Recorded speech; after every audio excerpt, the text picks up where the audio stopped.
Şərbətli, yağlı paxlava sevməyənlər yaxın əyləşin. Bakı və Soçi paxlavasını qarışdırıb cəmi 4 qat xəmirlə şərbətsiz ballı paxlava hazırladım və nəticəsi sadəcə möhtəşəm.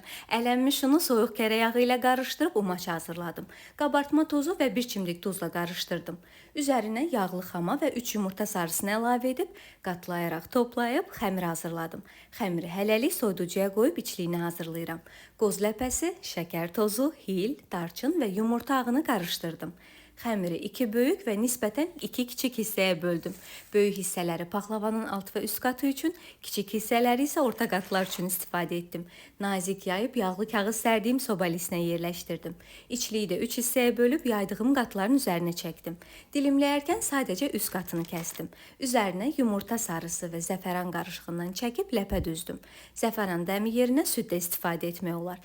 180 dərəcəli sobada üzəri qızarana dək bişirdim. Bal və ərinmiş kərə yağını qarışdırıb sobadan çıxarıb dilimlədiyim paxlavanın üzərinə çəkdim.